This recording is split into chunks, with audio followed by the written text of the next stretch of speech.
प्यारे गुरु दातार मंगता द्वारे खड़ा। मैं रहा पुकार पुकार मेहर कर देखो जरा।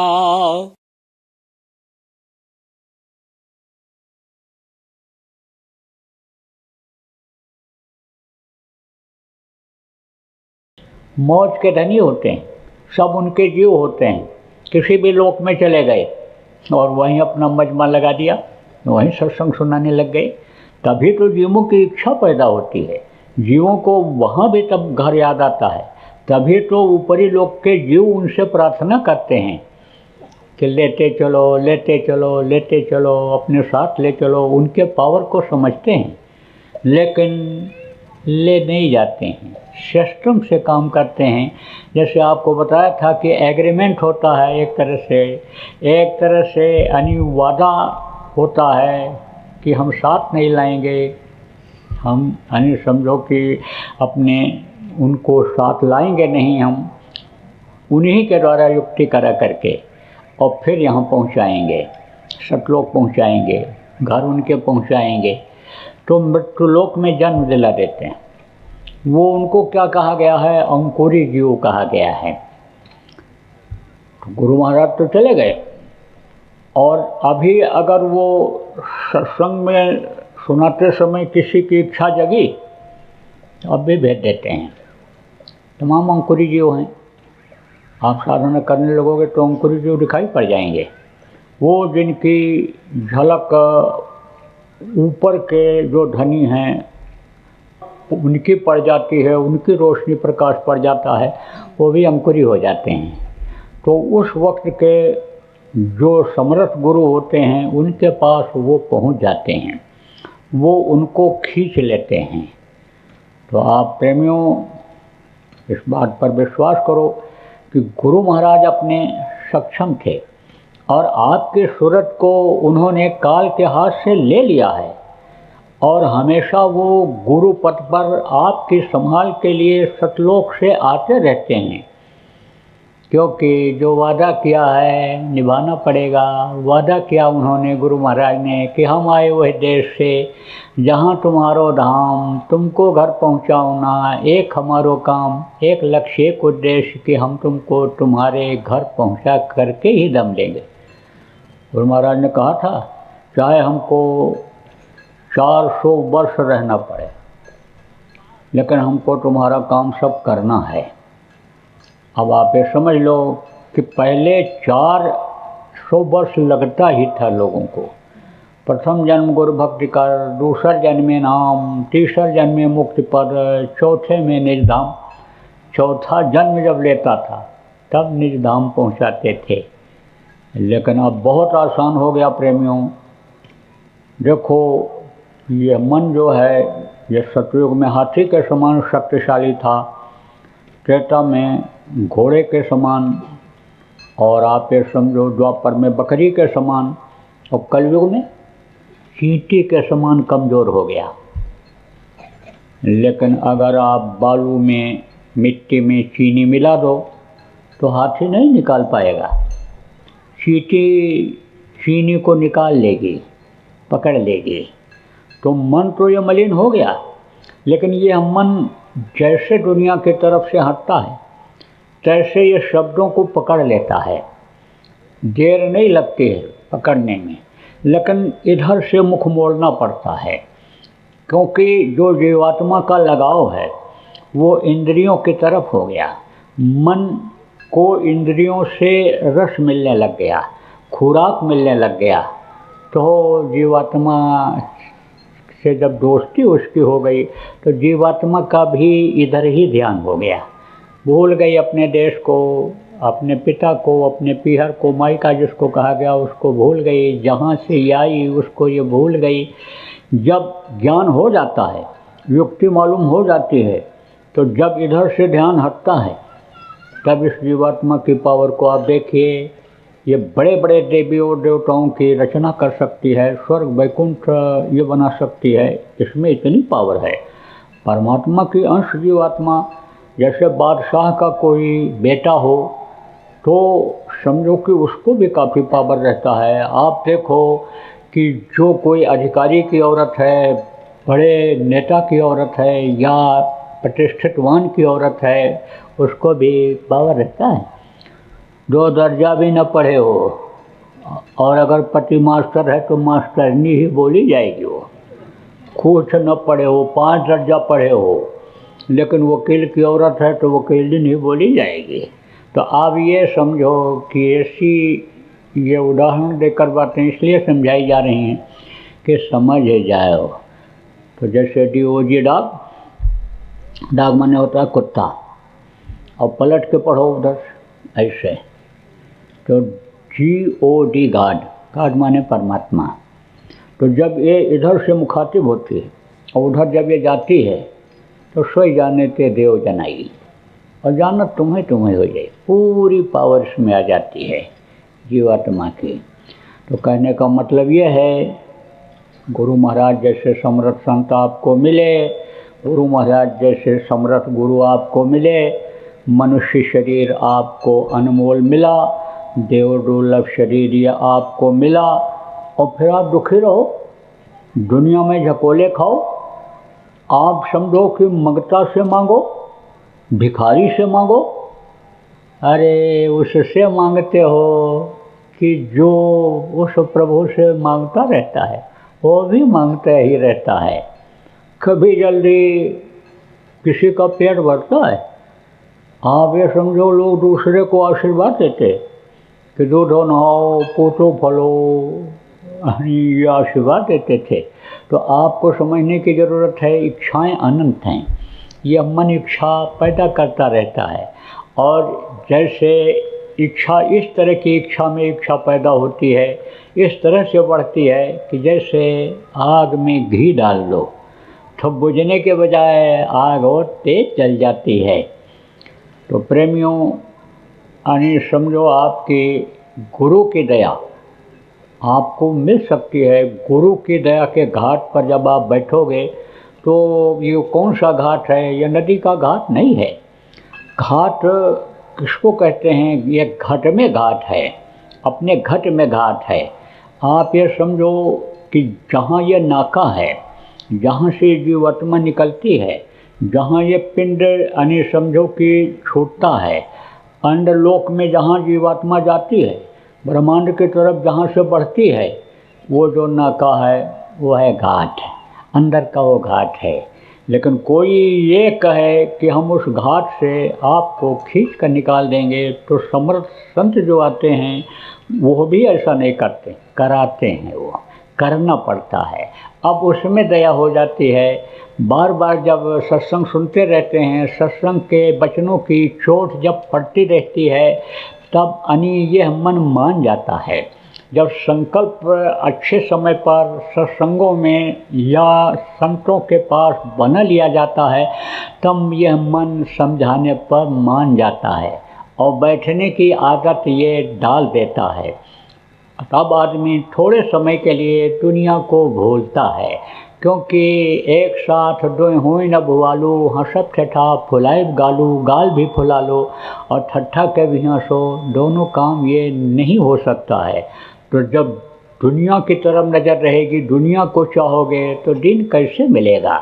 लेकिन जब दुनिया को थोड़े समय के लिए भूलते हैं और दीन की इच्छा करते हैं और दीन मिल जाता है, वो मालिक मिल जाता है, तो दुनिया तो ये अपने आप मिलती है। फिर तो जो इच्छा कीन्ही मन माही, हर प्रताप कछ दुर्लभ नहीं। जिस चीज़ की आदमी इच्छा करता है उसकी वो इच्छा पूरी हो जाती है। देखो, हनुमान जी ने इच्छा ही तो किया कि हम उड़ करके चले जाएं और संजीवनी बूटी ले आएं। तो उड़ करके गए, लेकिन संजीवनी बूटी पहचान में नहीं आई। छोटे बने तब उड़ कर गए, और जब पहाड़ उठाने को हुआ तो भारी भरकम शरीर बनाए, इच्छा किए कि भारी भरकम शरीर हो जाए, हम पहाड़ उठा करके ले करके वहाँ पहुँचा दें। इच्छा किया किसने? वो ऋषि जिन्होंने कुश को बना दिया था। कुश कौन थे? लव और कुश 2 बेटा थे। किसके? भगवान राम जिनको कहा गया। तो राजा की महिमा गरिमा को बनाए रखने के लिए उन्होंने अपनी सती जैसी सीता पत्नी का परित्याग कर दिया था, घर से निकाल दिया था उनको। एकदम सती थी। तिरंधर ओट कहाँ बैठे। रावण जाता था उनसे बात करने के लिए, लेकिन सीधे उसकी आंखों में आंखें मिलाकर बात नहीं करती थी, तिनका लगा लेती थी। ऐसे ऐसे तिनका लगा के बात करती थी उससे। तिनका किसको कहते हैं? ये छोटा सा टुकड़ा किसी भी चीज़ का हो, यानी कोई घास का हो या कोई लकड़ी का हो, ऐसे लगा लेती थी, तब बात करती। हनुमान जी जब गए थे, अगर वो इच्छा करती तो हनुमान जी उनको इसे हथेली पर बैठा कर लेकर के चले आते और राम के सामने इसे खड़ा कर देते। लेकिन इच्छा उन्होंने नहीं किया, दूसरे के साथ आना नहीं पसंद किया। एक है धर्म एक व्रत नेमा। बच्चों ध्यान दो कि एक है धर्म एक व्रत नेमा और काय बचन मन पद पद प्रेमा। पति के चरणों के अलावा किसी को देखती ही नहीं थी, तब उनके अंदर ऐसी शक्ति थी, तब उनके अंदर ऐसी ताकत थी कि सीता को अगर रावण जबरदस्ती करता तो जल जाता। हिम्मत नहीं थी हाथ लगाने की उसकी। नहीं तो जो कैद में आए हुए को तो कोई क्या नहीं कर सकता है। तो आपको प्रेमियों समझने की ज़रूरत है कि जब लौट करके आई अयोध्या, तो एक छोटा आदमी जो साफ सफाई कपड़े की करता था, उसने अनुसमझो के लिए अपनी औरत को ताना मार दिया। कहा मैं राम नहीं हूँ कि तुमको घर में रखूँगा, तुम अपनी मन से घूमने चली गई थी, उन्होंने तो रख लिया। देखो इतने दिन रावण के यहाँ रही और उन्होंने रख लिया, मैं वो नहीं हूँ, तुमको तो घर से निकाल करके ही दम लूँगा। अब यह बात पहुँच गई राम तक, तो राम ने उनको निकाल दिया। तो ऋषि के आश्रम पर गई थी छोटा बच्चा लेकर के। आप ये समझो छोटा उनको बच्चा था, तो वो बच्चा समझो कि खेल रहा था एक दिन। तो खेलते खेलते कहीं दूसरी तरफ चला गया और ऋषि निकले तो क्या बच्चा कहाँ चला गया? अरे भाई बड़ा मुश्किल है, उस बच्ची को तो हमको बच्चा देना पड़ेगा। तो उन्होंने इसे कुछ उठाया और इसे पटक दिया और कुछ से बच्चा पैदा हो गया। तो वो कुछ से पैदा हो गया। आप ये समझो ऐसी ऐसी शक्तियाँ लोगों के अंदर रहती हैं। अणुमा गणुमा महिमा लघुमा ये सब सिद्धियाँ हैं। जो इच्छा कीन्ही मन माही और गुर प्रताप कह दुर्लभ नाही। जिस चीज़ की इच्छा करता है साधक, उसकी वो इच्छा पूरी हो जाती है। इच्छाएं सब पूरी हो जाती हैं, लेकिन उधर उसमें लगाव नहीं रहता है। आपकी इच्छा पूरी होती है तो उससे लगाव बढ़ जाता है और उसकी और इच्छा बढ़ जाती है। जैसे मैंने बताया घी आग में पड़ता है तो समझो आपकी वो बढ़ जाता है, उससे इच्छा बढ़ जाती है, लेकिन साधक की इच्छा खत्म हो जाती है। उधर इच्छा उनकी कुछ होती नहीं है उन चीज़ों की। जब आवे संतोष धन सब धन धूल समान, उनके अंदर संतोष आ जाता है। तो प्रेमियों, आप गुरु पर भरोसा करो और गुरु का अंतर में दर्शन करो।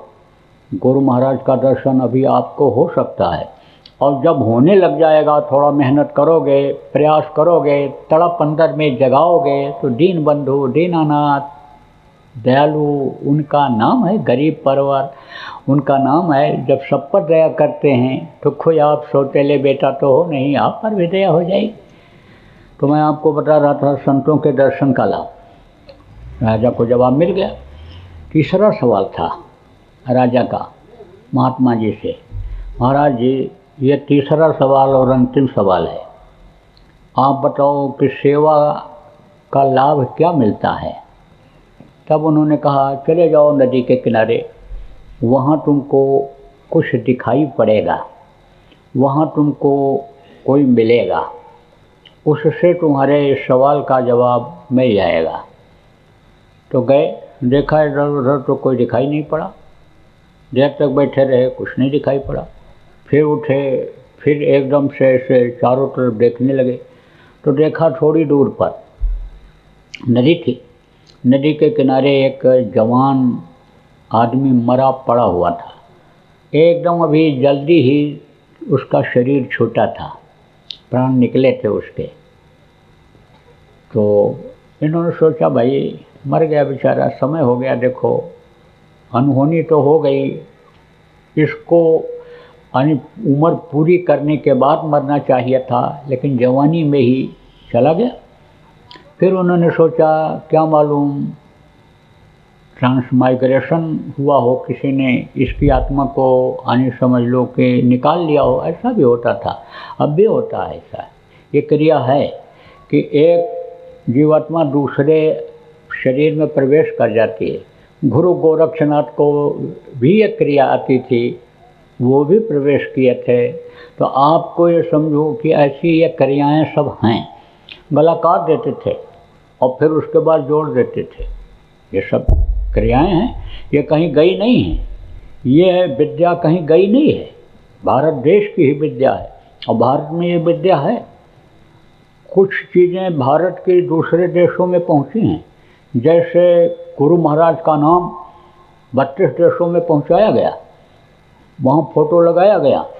ऐसे ही कुछ लोगों ने जो मेहनत किए वहाँ पर गए, जिनके पास ज्ञान था, विद्या थी, उन्होंने तो फैलाया है विदेशों में, लेकिन बाकी ज्ञान सब यहाँ भरा पड़ा हुआ है। अब ये है कि जानकारी न होने के कारण आदमी भटकता रहता है। कहते हैं घट में है सूझत नहीं, लानत ऐसे जिन, और स्वामी या संसार को भयो मोतिया बिंद। तो जब मोतिया बिंद हो जाता है तो सामने ही ऐसे नहीं दिखाई पड़ता है। ऐसे ही समझ लो कि मोतिया बिंद को जब हटा देते हैं, पर्दा को हटा देते हैं तो दिखाई पड़ता है। इसी तरह से जीवात्मा पर जो पर्दा लगा हुआ है, जो कालिमा लगी हुई है कर्मों की, वो जब हट जाती है तो दिखाई पड़ता है। तो कहा कि गया होगा भाई, कुछ हुआ होगा, बैठ गए राजा पेड़ के नीचे। उनको तो सवाल का जवाब लेना था, इंतज़ार करते रहे। देखा कि जंगल के जानवर आए और उस आदमी के शरीर को सूंघ करके चले गए। कोई मांस को खाया ही नहीं, जबकि मांसखोर ही जानवर आए थे। प्रकृति ने मांसखोर जानवर भी बनाए, आहार उनका वही बनाया, यानी समझो मांस ही उनका बनाया। जैसे आदमी है, खाली अगर मांस ही खाता रहे बचपन से, बच्चे को और कुछ मत दो, आप केवल मांस खिलाओ, तो जिस जानवर का मांस खिलाओगे उसी तरह का वो आचरण करेगा। उसी तरह का अगर आदमी की बोली को नहीं सुने, जंगल में चला जाए, गूंगी बहरी यानी समझो के साथ उसको कर दिया जाए आया को पालने के लिए, छोटे बच्चे को, तो जानवरों जैसा ही व्यवहार करेगा। लेकिन कुत्ते के बच्चे को आप देखो, मांस पर जिंदा रह सकता है, बिल्ली का बच्चा है मांस पर जिंदा रह सकता है, अपने स्वभाव में कोई परिवर्तन नहीं लाएगा और नहीं आएगा उसके स्वभाव में, और आदमी के स्वभाव में परिवर्तन आ जाता है। ये सिद्ध करता है कि मनुष्य का भोजन मांस नहीं है, मनुष्य का भोजन शाकाहारी चीज़ें हैं। इसीलिए प्रेरणा दिया जाता है, समझाया जाता है, हाथ जोड़कर विनय की जाती है, हाथ जोड़कर विनय हमारी, हो जाओ सब शाकाहारी। तो देखा कि कोई मांस को खाता नहीं, सब सूंघ करके चले गए। फिर एक निहायत भूखा सियार आया और सियार सूंघते सूंघते यानी इस उंगली पर जब नाक को पहुंचाया तो सूंघने के बाद यहाँ से काट करके खा लिया। तो राजा के आने समझ में ये नहीं आया कि भाई इतने पूरे शरीर का कोमल स्वच्छ साफ मांस ये नहीं खाया, सियार गीदड़ जिसको कहते हैं नहीं खाया, तो उंगली को ही क्यों खाया।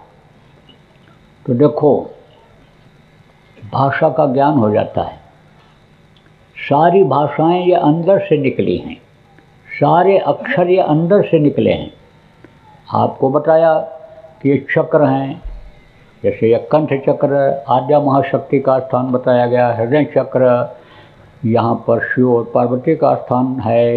ये नाभि चक्र विष्णु और लक्ष्मी का स्थान है। इंद्रिय चक्र यानी ब्रह्मा, सावित्री, गायत्री, सरस्वती का स्थान है। और गुदा चक्र जहाँ से मल बाहर निकालते हो, लेट्रिन करते हो, वहाँ पर रिद्धि सिद्धि का स्थान है। तो ये स्थान है, उनकी छाया आपको बताया था इस पर पड़ता रहता है। तो वहीं अगर पहुँच जाते हैं साधना करके, समझ लो कि सिमटाव करके चक्रों को रोक करके ऊपर वहीं तक पहुँच जाते हैं, तो वहीं पर अक्षरों का ज्ञान हो जाता है। जैसे आ, ई, ऊ, ये जो ऊपर के अक्षर हैं वो यहाँ पर उनकी उत्पत्ति यहाँ से हुई है, कंठ से हुई है। इसी तरह से हर उस पर अक्षर यानी समझो कि ये यानी मिलते हैं, तो जब अक्षरों को मिला देते हैं तो वही शब्द बन जाता है। तो आपको समझने की ज़रूरत है कि अक्षर यानी ये सब यानी समझो कि वहाँ के हैं, कहाँ के, अंदर के हैं। तो उस समय पर लोगों को बहुत सी सिद्धि रहती थी। क्योंकि लोगों का ये नियम था कि थोड़ी देर पूजा पाठ कुछ न कुछ करना है। अपने तौर तरीके से ही कुछ न कुछ करते थे, तो उससे उनके अंदर ज्ञान हो जाता था, उनके अंदर शक्ति आ जाती थी। आज की तरह से फिर जैसे भटकाव है, जैसे लोग दुख झेल रहे हैं, ऐसे भटक करके शांति के खोज में दुख नहीं झेलते थे। हाँ, तो जहाँ शांति खोजते हैं वहाँ कहीं मिलती नहीं है। न राजा को शांति, न रैयत को शांति, न पूंजीपति को ही नींद आ रही है। लेकिन उस समय लोग खाते थे और आराम से सोते थे। आज की तरह से नींद की गोलियां खा करके नींद नहीं लेनी पड़ती थी। तो ज्ञान था उनको। पूछा, गिद्धड़ से सियार से पूछा कि आपने यही उंगली क्यों खाई और शरीर का मांस क्यों नहीं खाया? तब उसने बताया कि ये व्यक्ति जब जिंदा था तो इसने अपने शरीर से, मन से, धन से कोई भी सेवा नहीं किया, इसलिए इसके सारे अंग अपवित्र थे। यह शरीर के लिए ही सब कुछ करता रहा। जो कुछ किया, खाने का इंतजाम, पहनने का इंतजाम, मकान का इंतजाम, जो कुछ भी किया इसने अपने शरीर के सुख के लिए ही किया। लेकिन अब समय आ गया तो शरीर इसको खाली कर देना पड़ा, तो इसके कोई भी अंग यानी सेवा में नहीं लगे। लेकिन एक जगह पर भंडारा था और उधर से साधु लोग जा रहे थे। ये बैठा हुआ था अपने दरवाजे पर। उन्होंने पूछा कि भाई भंडारा किधर है, भोजन कहाँ खाने को मिलता है, कहाँ मिलेगा? तो भोजन खिलाना, आहनी समझो कि पुणे का काम तो है, भोजन बनाना भी पुणे का काम है। और उसमें राशन पानी, साग भाजी जो लगता है उसको दे देना भी पुणे का काम है।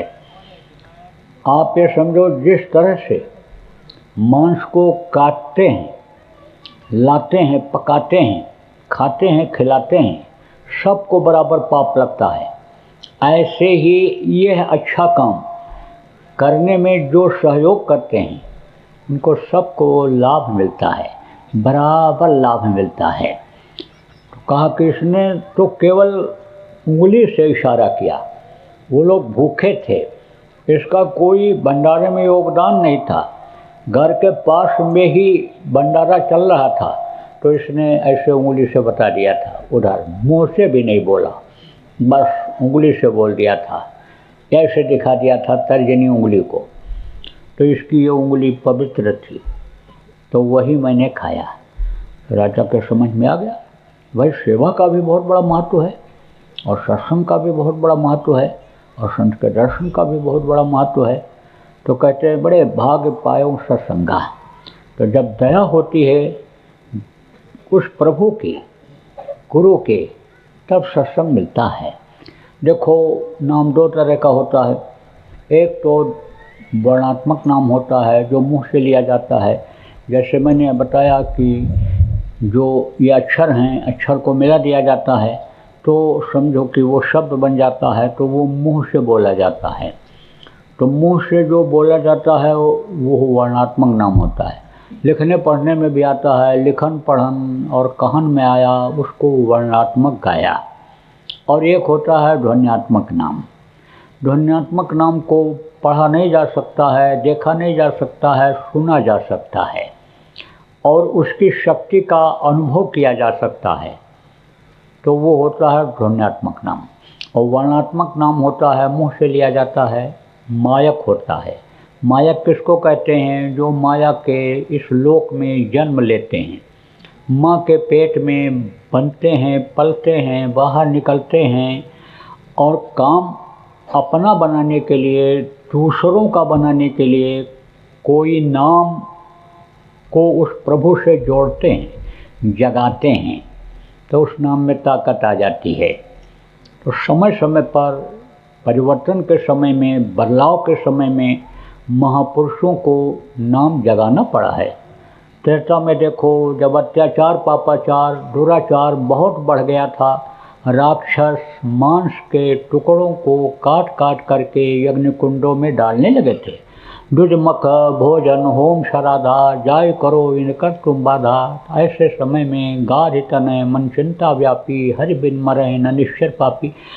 फिर उन्होंने जब विश्वामित्र जी ने उस प्रभु से प्रार्थना किया तो प्रार्थना स्वीकार हो गई और राजा दशरथ के यहाँ व्यापक ब्रह्म निरंजन निर्गुण विगत विनोद सोअज प्रेम भगत वर्ष कौशल्या के गोद में निरंजन का अंश आ गया। आप ये समझो, जब पैदा हुए थे तो राजकुमार राम थे, उनको तो विश्वामित्र जैसे अन्य समझो कि ऋषि ने, महात्मा ने, गुरु ने परिपक्व किया था। 9 गुणों से लैस करके रावण का विनाश करने के काबिल उन्होंने बनाया था।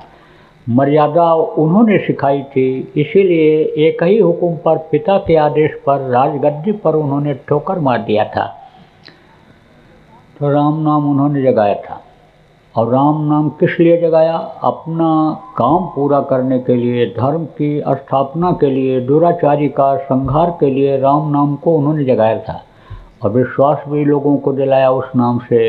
बंदर और भालुओं को विश्वास हुआ। कब हुआ? कि जब लंका पर विजय प्राप्त करने के लिए जा रहे थे, समुद्र में पुल बनाने की ज़रूरत पड़ी थी, तो पत्थर पर राम राम लिख करके समुद्र में बंदर और भालुओं ने डाला था। सारे पत्थर तैरने लगे थे। अब पानी में जब पत्थर तैरने लगे तब महिमा का पता चलेगा कि नहीं चलेगा? तब तो विश्वास करना ही पड़ेगा। तो आपको समझने की ज़रूरत है प्रेमियों कि बंदर और भालुओं को विश्वास बढ़ा। अब विश्वास जब बढ़ जाता है तो आदमी का हिम्मत और हौसला बढ़ जाता है। विश्वास में मन समझो बलवान हो जाता है। तो कहते हैं ना, मन के हारे हार है, मन के जीते जीत, पार ब्रह्म को पाइए मन ही के प्रत्येक। मन अगर आदमी बना ले कि हमको पार ब्रह्म को पाना है, हमको पिता का दर्शन करना है, प्रभु जो सबका सृजनहार है, अंड पिंड ब्रह्मांड का मालिक है, उस सत्पुरुष का, उसका दर्शन करना है मुझे, तो हिम्मत जब बांध लेता है तो कहते हैं हिम्मत खुदा। यानी समझो कि हिम्मत करने पर खुदा मिल जाता है। जो मुसलमान फकीर लोग आए उन लोगों ने भी दृष्टांत दे करके इस तरह से समझाया है। तो हिम्मत बन गई बंदरों की। और जब आदमी हिम्मत कर लेता है, थोड़े ही लोग अन्य समझ लो कि बड़े बड़ों का छक्का छुड़ा देते हैं। एक दृष्टांत सुना दें, हंसा दें, बहुत देर से बैठे हुए हो। 3 थे चोर। तो चोर वो कैसे थे? वेशधारी चोर थे। जहाँ जैसी ज़रूरत पड़ जाती थी वैसे ही वो वेश अपना बना लेते थे। तो देखा कि उधर से 9 आ रहे हैं। कथिक किसको कहते हैं? पहले जाते थे लोग, अब आजकल की तरह से तो ये टीवी था नहीं, ये कंप्यूटर था नहीं, नाच गाना सिनेमा इसमें आता रहता है, वो सिनेमा वगैरह नहीं था। तो मनोरंजन करते थे। तो निकल जाते थे। वो राजा हैं, बड़े बड़े आदमी हैं, उनको गाना सुनाते, ढपली बजाते और सब अपना कमाते थे। तो लौट रहे थे तो एक नाला था, उसका नाम था बैरगिया नाला। तो वहाँ पर 3 चोर बैठते थे। तो एक तो सबसे पहले साधु का वेश बना करके बैठता था, तो वो देख लेता था कि कैसा है, रोकता था। और साधु को देख कर लोग प्रणाम करते थे, पूछ बैठता था आप कौन हो, क्या हो। तो बताया, पूछा इनसे, 9 थे वो, बताया इनसे, उससे बताया चोर से जो साधु वेश में था कि हम लोग कथिक हैं, नाचते गाते हैं, कमाते हैं, अब घर लौट रहे हैं। तब वो बोला, दामोदर दामोदर दामोदर, मैंने दाम वाला है, दाम है इनके पास, कमा के जा रहे हैं। दूसरा बैठा हुआ था वहीं, उसने सुना, तब उसने देखा, कहा कि भाई या 9 हैं और हम लोग केवल 3 हैं, तो हम अगर इकट्ठा नहीं होंगे तो हम तो इनको जीत नहीं पाएंगे। तो हम तीनों जब इकट्ठा हो जाएं तब इन पर हमला करें, छीनें इनका जो भी है रुपया पैसा सामान।